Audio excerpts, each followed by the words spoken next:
Okay, so in this part of the lecture, I'm going to go through the notion of youth transitions. So, traditionally, youth studies has had this kind of youth culture and youth transitions thing. Again, I want to emphasize here that these days, these things are much more intertwined. They were kind of largely two separate ways of doing research, and people were kind of in one or the other. Today, I think they've been, I think the term has been bridge the gap. There was a lot of work to kind of bridge the gap between these two things. But to see, on one side, you have the cultural stuff, and here, like in youth transitions, it's more the social kind of, economic work part of young people's lives and considering those aspects of it. So I spoke a little bit in the first part about like how youth is a kind of transition from child to adult, and that transition was kind of seen to have three really key factors or facets, I suppose. School to work transitions, from going to school, getting a job, or going to school, then university and getting a job, and these days, going to school, going to uni, getting a job, going back to uni, going back and forth. It's not really kind of all that linear. Domestic transitions, which is getting a partner, starting a family, having children, and then housing transitions. Moving out of the family home, maybe living with some, in a share house, meeting a partner, getting your own place, and having a home. And having a home, in Australia has been a particularly kind of key cultural thing. So as I said previously this kind of stuff was kind of finished relatively early on. You're an adult basically by the time you're 21 or whatever, and these days that stuff is not really happening. Into the 30s, 40s, and many people today are increasingly choosing, say, not to have kids, or living in communal housing for their whole lives because they can't buy a house, or particularly in terms of careers now, the idea that you just kind of study and then get a job and that's it. Doesn't really work anymore. People are constantly kind of going back and forth between work and education, or studying while they work. Adult education is now pretty much the norm. And so that linear transition from basically being a child through that transition of youth to becoming adult, and then you kind of tick off the markers of adulthood, and then it's done, and then you spend the last 50 years of your life being adult, isn't really the case anymore. That linear transition today is seen as kind of being blurry or zigzagged, those markers of adulthood happening much later in life. So we see these transitions are being extended now. And so in youth studies, for instance, now, it's just as legit really to be talking to people about in their 30s really about some of these issues, because they're still kind of dealing with them. And this has happened for lots of different reasons. A hugely precaritized and casualized labour market. There's much less good, full-time, secure, well-paid jobs today. And those jobs have also been upwardly credentialised. You need kind of more credentials now to get them. 30 years ago, things like nursing and stuff like that didn't really need a university degree. Things like house prices that I've already talked about, and also when it comes to kind of the domestic transitions, things like birth control and women having more control over their lives in terms of progressive emancipatory politics has had a real influence here, which is definitely a good thing in terms of that kind of politics, and that kind of having women actually having some autonomy over these decisions, that they had much less so in previous generations. But other reasons for these kind of things of people getting married later and having kids later also relate very much to the economic. There's, again, often some moral panics about young people being too selfish to settle down and have kids, and too worried about going travelling and all this kind of stuff. But the reality seems to be more so that young people want to wait until they are economically, financially secure and have their own place and have a good job before they have kids. This is a reasonable and very kind of sensible thing to do, rather than having them earlier when you maybe don't have the means and time and money to support them. So there's kind of often sensible economic decisions being made based on the actual economic circumstances that mean these things are happening later in life. So what we see here is, in this quote here, is increasingly prolonged, decoupled transitions between education and work, dating and mating, and childhood and adulthood. So young people are entering the full-time labour force much later. They're still kind of having kind of jobs, in their teens and 20s, doing casual work, and that kind of thing. They definitely now have to do more volunteer work and internships, and you'll see in university now we're embedding work integrated learning into our courses, which Some of us have some ethical issues in that sees you have to go out and do free labour as part of your degree for various companies. Many young people are living at home for a lot longer, are dependent on their parents, and this again very much relates to the economic circumstances. I mean, in terms of even things like renting now is like becoming unaffordable.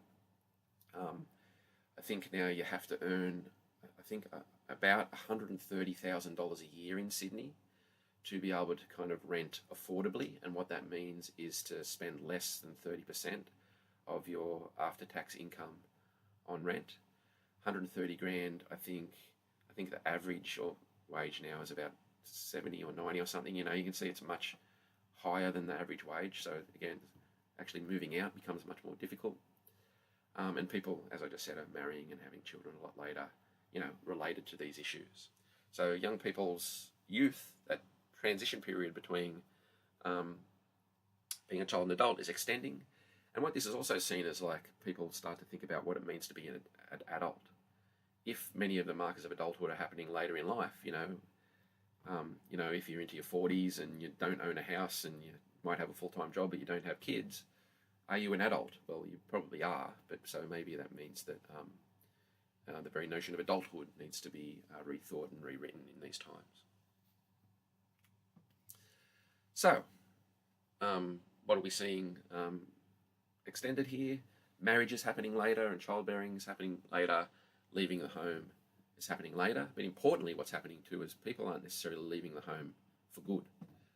They're often returning. And there's really interesting research done that kind of shows that, you know, like a couple will get together, they'll rent for a while, and then maybe they'll go and live with the parents again as a couple for a year or two to be able to kind of save up for the deposit. And this has all kinds of interesting and somewhat problematic, you know, effects on their lives and their parents' lives. What's interesting here too is parents become, you know, much more important to children throughout their life. You don't necessarily become financially independent from your parents at all, really, these days, particularly as more and more people need the financial help of their parents to be able to enter the housing market. Certainly there's, in other demographic changes, there's, you know, many more people are now into the higher education system. Again, 30, 40 years ago, university education was largely the place of the privileged, but widening participation mechanisms have seen many more people go to university now. I think up to nearly 50% now attend. And so this has had like some measures of upward mobile effects for people from disadvantaged backgrounds. But what we're also showing, and I've done research on this, you can check out some of my papers on this, is that the university itself replicates class inequalities. It's not a panacea or a solution for them.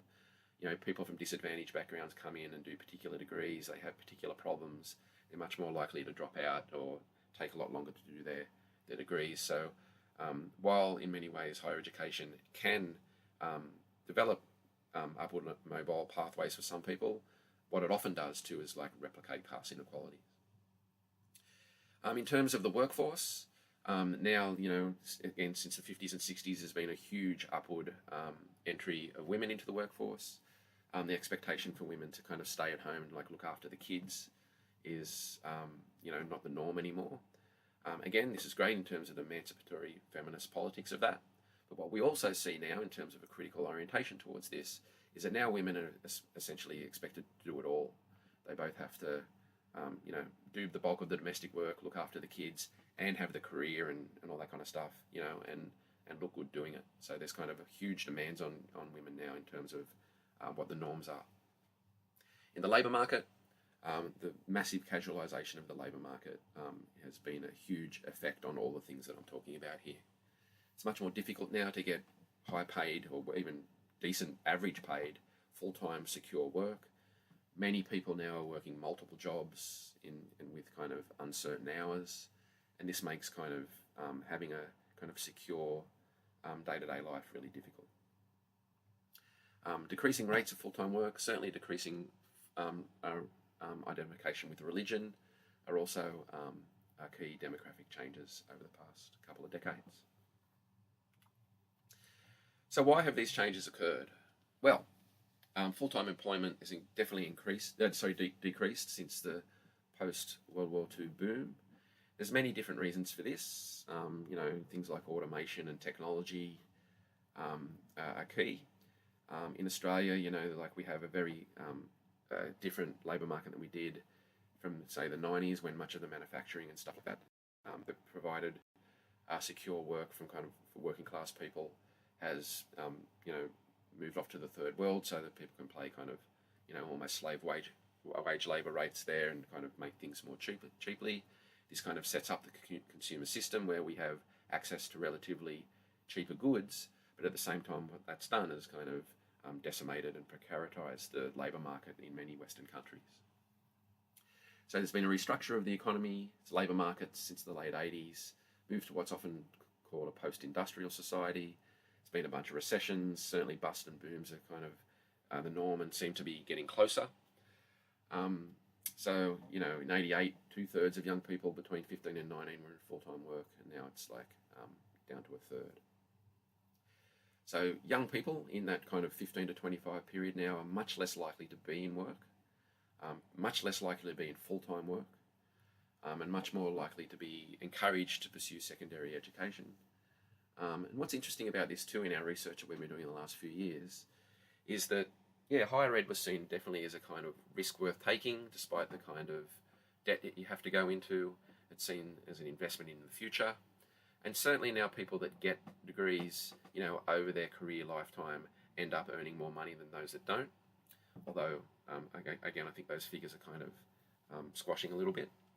But we're finding when we talk to students today in our research that they're starting to get a bit sus on the idea of whether higher ed is actually going to pay off for them in the future, particularly since the debts have, really become much bigger in the past few years. And also in terms of just the changes in the labour market, the perceived threats of climate change and AI to the future labour markets are having a kind of, again, a precaritizing influence on the way young people are viewing the labour market. Another key change that happened throughout the 80s and 90s is the rise of what's kind of colloquially called the McJob, but basically the kind of legislation of youth wages, where it became legal to pay young people less doing the same work. What we call the McJob, and I see this as legislated discrimination. I just don't really see why someone's age should matter in terms of how much they're getting paid. You can kind of see in a way that, jobs with training wheels kind of thing, when you're learning to do stuff, maybe training wages should be lower or whatever. But really what this seems to do is almost legitimise discrimination legally in the labour market system, but also more culturally in terms of what we're socialised to accept. It seems to have, contributed to kind of the understanding that, you should accept low wages in work, which again is very problematic in terms of the possibility of people being able to kind of afford the cost of living. So, it's a very broad kind of understanding of youth transitions. See the Journal of Youth Studies for lots of studies of how this works in different places across time and space, and different ways that inequalities affect that kind of thing. As I've mentioned in the past already, that youth transitions and youth cultures were kind of separate fields. Really recently, they've begun to combine the two. So I did some work about 10 years ago, talking to young, creative, kind of DIY punk kind of people across the east coast of Australia, and talking not only about their creative practices, but how that kind of punk ethic was influencing their choices and decisions about their careers and what they were doing in the kind of the youth transitions thing. And many of them were using that kind of, alternate punk ethic to make choices about their careers. Some, for instance, were kind of in their late 20s and had begun to have a career and decided that that wasn't really for them. They were kind of downsizing, kind of almost accepting that they're going to be poor for the rest of their life, to open up possibilities of being creative and pursuing their art and having a bit of both. They didn't really like the rat race, and they decided that they wanted to opt out. Still had to do work, obviously, to kind of survive, but were kind of accepting that they were going to live in share houses and stuff like that, and weren't necessarily pursuing, owning a home or whatever. So you can see here how that kind of subcultural resistive ethic became a part of the way they make decisions about their transitions. So that distinction between transitions and culture still exists in many ways, but we try in research now to bring them together and consider both of those aspects, the kind of cultural, social, creative thing isn't necessarily separate from the more social work. Work and kind of transitions part, and those kind of spatial, socially segmented kind of things aren't necessarily the case in terms of how we live our lives. So our research projects need to kind of not separate them out so much, and that's, I think, been a very valuable thing that's happened in the field over the past few years. And just to kind of finish this section, and moving back a little bit to kind of remember the Digital Sociology Week. This is, I think, from Experian, and it's their mosaic of kind of labels of young people in Australia. So this is these profiles have been gathered through the collection of data, and this is kind of how they see the different categories of youth in Australia. And you can see here how they kind of map on to moral panic kind of positions of young people, right? And so what I find interesting about this is how these kind of marketing categories have become increasingly important to decide, for instance, how people get loans and get access to insurance and all that kind of stuff. So if you're interested in this kind of thing, I'll be looking at aspects of this kind of stuff at length in the course Soccer 3666, Consumption, Technology and Everyday Life.